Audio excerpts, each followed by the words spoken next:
ilma waaqayyo firoo qulqulluu kan dhufee jiru waaqayyo ilmaatu. Jechumaan akkana ja'uun jiru wangeelarra yoo jiraate pheenxeensiitaa hin jiru.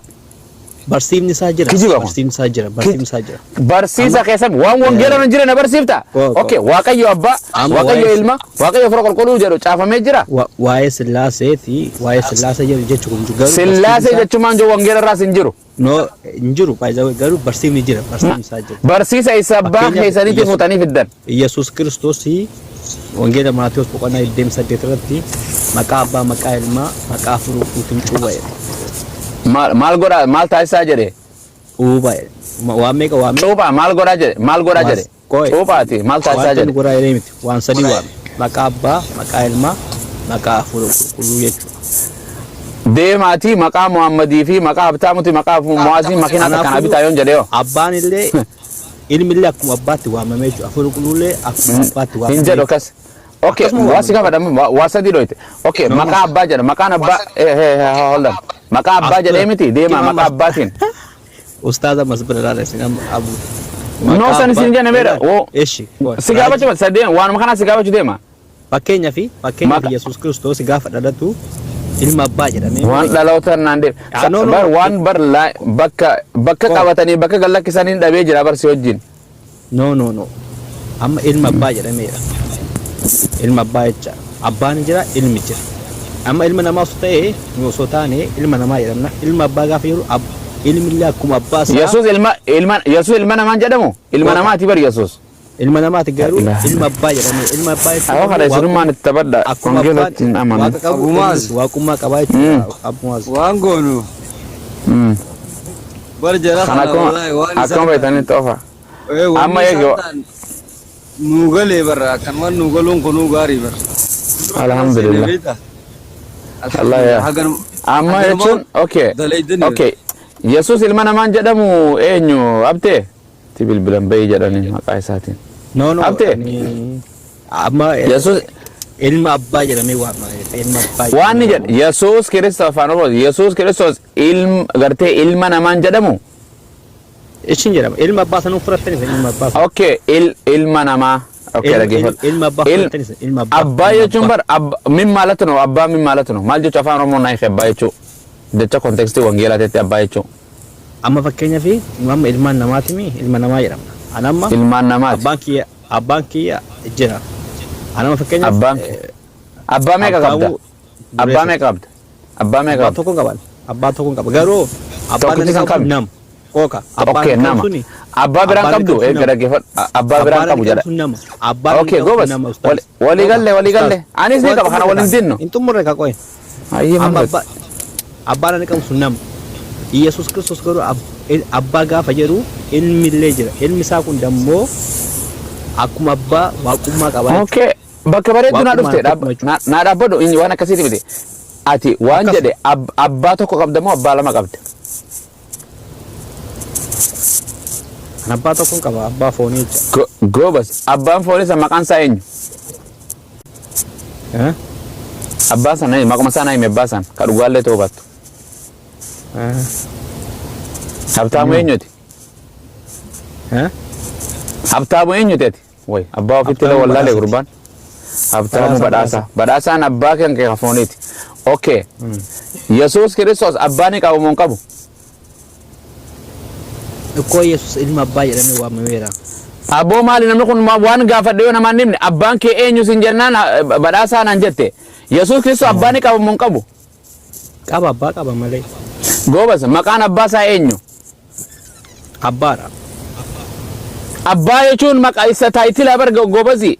Amma paayileeta jechuun barsiisaa jechuun maal jechuun waan taayitilaati bar maqaan akkuma Yesuus deemaa maqaa abbaatiin cuface maqaan abbaa eenyu yoo naa hin jedhe hin jabaata sitti maqaa hafuura qulqulluu hin jedhe hin jabaata maqaa ilmaatiin yoo jedhe ilmi sana Yesuus naan jettan ilmi maqaa okay eeshi qalaan amma abbaan ilmi afur qoolitti waaqayyo jedhaman isaan waan akkas jedhamu hin jiru wangeelarra kun dubbii waldaati malee hin jiru wangeelarra waan akkas jedhamu waan siin jedhe okay dhaggeeffadhu amma abbaa walii galle ati abbaan Yesuus san maal siita dhaggeeffadhaa gamma diduuf deema abbaa tokko malee hin qabu naan jedhe amma hin fudhata eegi abbaan Yesuus maal siita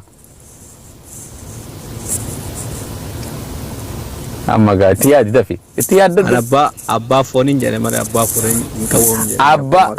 amma jechuudha abbaan Yesuus maal sii ta'an sii jedhe Nutummaa waaqayyoon akka abbaa fayyanii waamna. dide ammas abbaa jedha dhaggeeffadhu Jechuun abbaan isaa abbaa garagara. ani abbaa hin qabuu naan jette abbaa biraa miti Garaagarummaa. dhaggeeffadhu ammas waanumaan si gaafate qofa qaal baqaal naa deebise Ustaaz. abba Yesuus na dhaggeeffadhu Azawee na akkasii. dhaggeeffadhu habtaamu na dhaggeeffadhu ka maal taate Akkasitti illee Habtuu. gaafatamu akkasitti illee koo deebinu. mee habtuu na dhaggeeffadhu ka Yesuus dhaggeeffadhu ati abbaa foonii ni qabdu moo hin qabdu ni qaba jedhe ka Abbaa foonii qaba. Dhaggeeffa- Abbaa dhalli qaba. Garuu waaqayyoon. Oy, garuu tante ittiin daddabanii No, no, waan si gaafadha gara- malee. lachuu gara- Na gara- dhaggeeffadhu mee. Jara Gara- namee nama kana namni hojii waan na jala dhaggeeffadhu jedhuun hin jiru. Sirraa hin katabadha. Habtaamu Ustaaz abbaa ni gara- qabda moo hin qabdu? Habtaamu abbaa ni qabda moo hin qabdu? Waaqayyoo abbaa keenyan. Garuu Aboosa sin gaafanne garuu isa- amma dirqittis fudhachuus deema akka Yesuusii fi ati abbaa tokko walitti qabdan. No, Na no. dhaggeeffadhu kan noo Tokko jechaa miti, noolini tokko miti. na dhaggeeffadhu sin jedhe abbaa foonii ni qabda moo hin qabdu?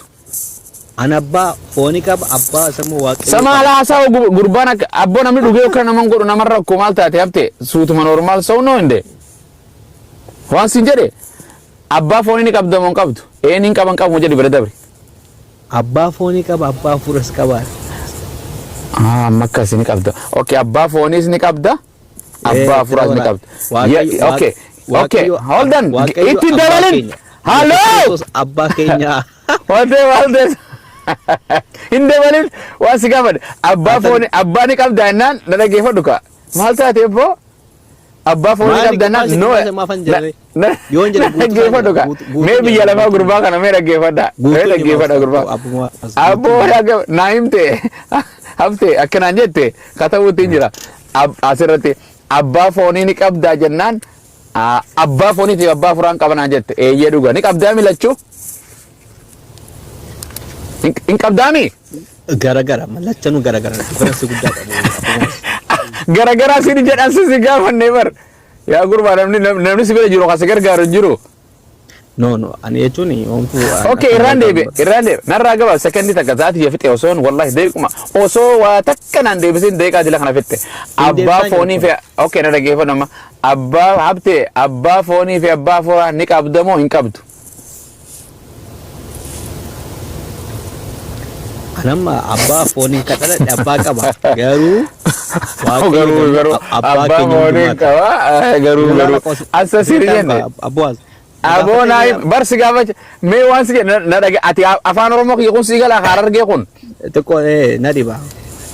okay afaan ingiliffaa si gaafadhu Wallaggiffaa wallaggiffa abbaatee qabda abbaateen kan kee jira maanni kuni. maali gaa kasi ka faazariin jira Ilaalama. okay anyway afaan oromooti qoosa jira waan jedhe abbaa foonii fi abbaa furaa ni qabdaa miti eeyyee naan jedhe am fakkeenya eega amda mee dhaggeeffadhu eegi ijoollee musliimaa tan hangaa gun gaafadhe ijoollee musliimaa akka deebistu amza abani me eenyu ahmad momza jira Musliima ko waaqayyoon abbaa Okay. waamtanii abbumaas. Okay. Waaqayyoon abbaa dhaggeeffadhu abbaan qabdes. okay Muhammadin gaafadha dhaggeeffadha Muhammadin gaafadha Muhammad Wayye, abbaan kee ni jira ni jira. maashaallah dhumatte okay habte gaafuma akkanaan gaafadha deebisaa isaanii dhaggeeffadha habte abbaan kee ni jira Jira. okay arra bareeda maashaallah ajaa'iba addunyaarraa namana dhugat deebiste eebbifame abbaan kee ni jira Isin abbaan qabdanii mira abbumaas abbaan qabdanii kos. Narraa dhagee Isin abbaan qabdanii. akkas amma akkasi abbaan qabdura jechuudha diqa eessa jira abbaan kiyya kana dhalche Abbaa foonii malee isa aboo foonii fi sibiiluma kanarraa rabbi si maraache jechuun waan jedhe okay maasaanu gubda gurba wallahi ati ani dhugaa rabbi warra Amaanu'eel jiru hunda gallakkisanii ati bakka isaanii si buusuu irra caala ummata jechuun nuti amma Mee nutiin jedhini ati tokko maal nutiin siin gaafa jira. Abbaa ennee waamna. Yesuus Kiristoos illee gaafa kadhate. Okay, amma narraa gabaabse. Okay, amma eegi gaafi salphaadha. Habte abbaa fooniitii fi abbaa hafuuraa ni qabdaa? Ni qaba, lakki hin qabu. Isinitti mukkoone. Nuti waaqayyo waliin abbaa keenya jennaa. Maqaa nama biraa dhugaa nu fida. Waa takka jechuun wayiif argan ergaa kana keessa jira malee. Yeroo ati gaafa pheenxee dhabne si hojii haasoyna gaafa pheenxee barbaaddannee yoo dhabne si hojii haasoyna akkuma saba keenyaati nu hojii jiraadhu inshallah. Thank you anyway. Galatooma. Garuu waaqummaa Yesuus. Gaafa wallahi kiristaanii na bira dhufee daqiiquma tokko yoo haasa'e dhugaa fuuluma akkanumatti lolaa hin beeku. Galeetti waaqayyo waaqummaa bir gizee dukkaana pheenxee gaafa dheexanii waa bitattan gizee waa bitattan waan isin hin jedhu birri takka lama sadi jettanii birri takka jettanii itti kannitanii takka keessaa luqqusaa itti kanna takka jechuun isaan biratti wanda jechuudha bita akkasi waa bitatta.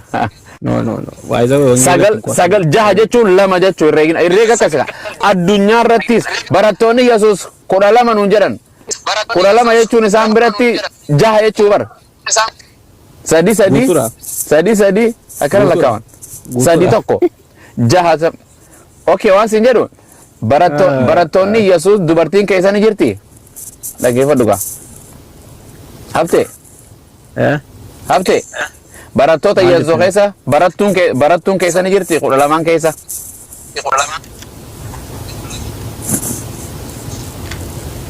Barattoota jechuun jiru.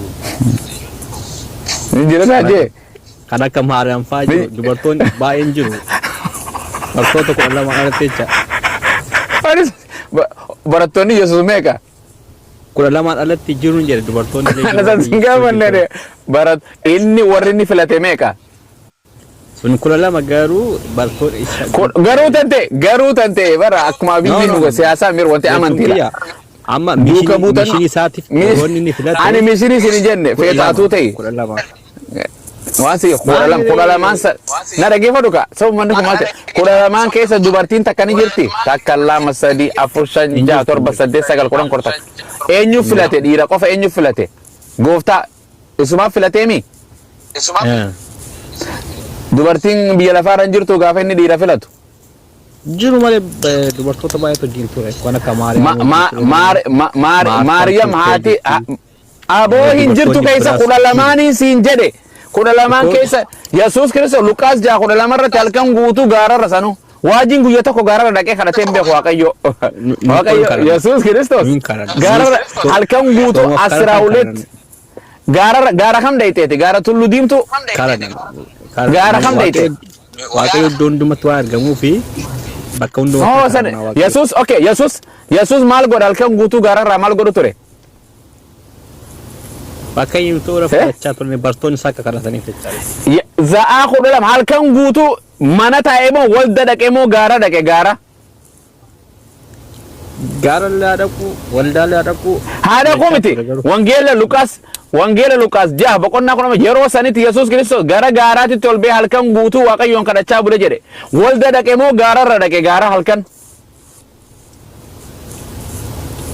Akkoo lafu kamutu kadhate koo waaqayyoon nagaamire. Aboo asasiin jenne Yesuus Kiristoos halkan guutuu na dhaggeeffadhu. Oh my goodness. Yesuus Kiristoos halkan guutuu walda kadhachaa bulee moo gaara dhaqe halkan gaara? Gaaratti illee bakka biraatti illee kadhachaa ture jechaadha. Aboo asasiin hin jenneen Yesuus Kiristoos halkan guutuu kan kadhachaa bule waldatti moo gaararratti? Waldaatti illee gaaratti illee lachuu fudhataas maaliin kan gaara bichaa fudhatanii fidi bakkuma waldaa halkan itti dhaqe halkan bakka itti dhaqe waldaa bakkuma takka taa halkan waldaa itti dhaqe na kan sa'a takkaaf illee taatu. Iddoo hundattuun kadhata Yesuus Kiristoos. Naa kanniin siin jedhe Yesuus Kiristoos bakka waldaa itti dhaqee gartee halkan. Guyyaa osoo kennu. Halkanin si gaafadheen waan ana si gaafadhe malee naaf idda. Okay, hayya maras deebe halkan guutuu jechuun sa'a meeqa? Abte. amma Ara guyyaan kee badee bar maqaa gooftaatiin guyyaan kee badee bar guyyaan kee gaafin kiyya Yesuus Kiristoos halkan guutuu walda kadhachaa bule moo gaararra kadhachaa bule Luqaas 6:12 irratti waldatti saakaratu gaararratti saakaratu maal rakkinna qabaree manni kuni gaafii aboo si gaafa dana deebis yookaan abooti nurraa bu'i bakka nurraa bu'i mucaa kana bara haaree kottu nutti dhufinu jala okay taasoo kaas eebbifama waaqayyo sana eebbifama kufani eebbifama Abumas. Namara fu jiru jasa jirraddo isin garuu nama biraan galchuun tani bareeda dhugaa gooftaan deem waajii agaaf maaliifi beekan isaa maaliifi waaqni isaanii waajiidha waan taateef waajii waaqni keenya Yesuus Kiristoos hanga ati deem rafibbo gaafa hirriba fixattee gartee waa'ee gooftaa gaafa salallabda inshallah eebbifame guyyaan keessiif haa eebbifamu deem seentee akkanaa tana waliin gurtanii waan chaayinaan tolchitee magaalaa keessa gallakkiste subhaanallah ajiib geeluma fi watakki bara Yesuus Kiristoos borollee telefoona biraa hun jirtu atu ayyee basaan qomas miiraan deemtana fakkaata guyyaa tasgabboota kootti firaa'ol waan amantas gabbaa'uun qabu. waan tasgabbaa'u baattu kaa maali ati tasgabbaa'u baattees maraattees fayyitees iyyiitees maa waa dhiifnaaree nuti suuta wal gaafanna paastoroota gurguddaa faarfattoota gurguddaa daaqoonota gurguddaa ijoollee sirra waa beeytu gartee so miiraan deemu afaanin kalee an faranjiin ture irraan gurraachoome sin jechuun an danda'a bar ragaa baragaa not badingaa badhagaa ragaa qabdaa Brother, ragaan ragaanan qaba. Faranjii yoo tutte fidi. Faranjii yoo Fidi. tutte Keeniyaatti lafa qotuu afaanichi. fidiin sin jedhe kaabbo Amma afafar kan qabne waan hin qabne maa duuba nuti dhuftee tiktookii maa banatta waan hin qabne ragaa waan hin qabne maal sammuu keessa hin jiru yellam as keessa jiraachuu jira garuu amma macaafa. amta fidi macaafaa miti naan beeka sammuu nattiin boqonnuma takka nattiin ta kiristaanii amanti jedhu takka nattiin mee amma takkanuma kiristaanummaa jaalatta malee na dhaggeeffadhu firoo waan sitti ma kiristaanummaa kanuma amantii jettee jaalatta malee boqonnaa takka kiristaanii amanti kan jedhu yoo fiddee pheenxee na godhi boru kanaan nagaan si haa bariitu deem fidii boru naaf fudhachiise waan hin qabne pheenxee kan jedhamu wangeela irra jiru kiristaanii amanti kan jedhu duuka buutan amanti kan jedhu yeellam waan hin jirretti miiraan deemta duuba waan hin jirre nun lallabaa soba barsan kijiba nak kijiba akkamitti na waamtaati waan hin jirre waan hin jirre siwaa miti macaafa dhibbana waan hin jirre dhugaa ati amma kanuma kiristaanuma keessa dhalatteeti kiristaanaan kiristaana jechuun wangeela keetira waan hin jirre wangeela dubbistee hin beeytu argitee hin beeytu bakkuma takka Oromo kiristaanni amantii jechuu dhageesse islaamni amantii jechuu waaqeffataan amantii jechuu qofa gurra dhageesse takka Google irratti argite wangeela irratti quraana irratti waan kitaaba takka irratti hin argine maati nin kijibe naan kijibe ragaa fidi ragaa naa kanni ragaa naa kanni ka nama guddaa kana taatee ragaan qabne maal go biyya lafaa irraa goota abbo na dhaggeeffadhu maal beektamu waan ta'e tokkotti immoo tokko himi lamallee himi inshallah akkaataatti wangeelli keenya baranne yoo tokko jallitee taate tokko jallitee taate barbaadu malee ani waa'ee macaafa Yuusufaa naa ta'uu barbaadu maaliif beektaa yoo nan sitti naatiin arrabsa qabdu okay na dhaggeeffadhu Yesuus Kiristoos macaafa warra amanetti lallabe moo warra amanini warra nam kamittiyyuu nama hundattiyyuu nama halo afaan inni warra koholota jallatanii karaa irraa badanitti lallabe moo warra qajeeloon lallabe wangeela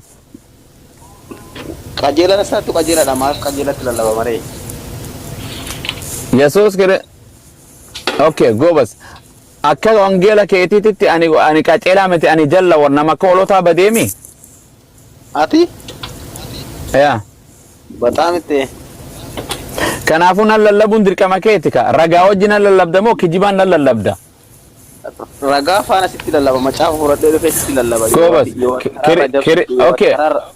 okay kiristaan okay waan jedhe kiristaanni amantiidha kana in beektaatee waan nagaa beektanaan jedha. kan amantii dhugaa yeewwateen Aboo maa bilaayindii kana taatee bal'aa taatee akka nama duudaa taatee deemta. Maal ija kanaa fi gurra kanatti aqlii sammuu kanatti hin fayyadamtu Firaa'ol. Eessa wangeela dubbistee mee eessatti agarte kiristaanni amantii kan jedhu takka argitee beektaa ija Waaqayyoon lamaan sii kenne kanaan. anuma dubbisaa turre kana har'a mooraan jalli saariyaan ta'e. Argitee siin jedhe eeyyee naan jedhe ani wangeela osoo hin dhalatin hin dubbisee bar. Waan takka waan macaafarraa wanni sii gale hin jiru yoo rabbi yesuus okay. macaafa hubachuu hin dandeessu. Okay waan siin jedhu waa lama qofaan si qabadha. Bakka wangeerratti Yesuus ani waaqa jedhu takka argitee beektaa. Lammaffaa pheenxee takka ortodoksiin takka kiristaanni agartee amanti kan jedhu argitee beektaa eeyyee naan jedhime. Hin jedhu sadaafu. Akkanatti argaan guddadhe dubbisaan guddadhe argaan. Aboo argaa nama kiristaana jaamuuf nama gartee waaqeffataaf islaama jedhamu siin jedhe. Wangeela irratti argitee beektaa hin jedhe. Argaan guddadhee dubbisaan guddadhee jechaadha bar. Okay argitee keewwatuma tokko eessa argite? Sammuu gattee dhuftee moo sammuu hin qabda na bira amma yeroo dhuftu kana? Barani macaafa keessan dhugaa rabbiin harka jira macaafni keessan illee harka. Haa jiraatu si harkaa misi keessaa bakka fedhe si bira haa jiraatu. Wangeela irratti kiristaanni amanti kan jedhu argaan guddadhe jette argitee bakka tam irratti argite? Waa macaafa keessa iddoo takka wanni sitti hin qabu. Sitti wanti ni muka kanaafuu maal okay maal asii gootare maa nu gorsuu dhuftare maal waan nuti sirraan fudhanne maaf dhuftare eenyutu gorsa eenyu bareeda hin qabda sammuu ta'e osoo qabaatte amantii tante kiristaana jechuun keewwatuma tokko na himta sila dhiira taate. Dhugaa rabbii dubartii si caala arge dubartii si caala. Bara mootota sammuu qabaatanii miidiyaa kanarraa akkasiin taatanii gajjattanii waa keessan. Dubartii si caala argee dhiiseeti naguma Firaa'ol siin jedhanii mar. Bara fayyaan qabda. Akkasi uumammaati hanquma kanaan telefoona keeti achuma nu jaawwadhu jala taaptaaf godhi nagaan akkasumatti hin dubbisin wangeela akkanuma jiraadhu. Nagaan ameen hanqasuma maraattee watun hin fayyitu.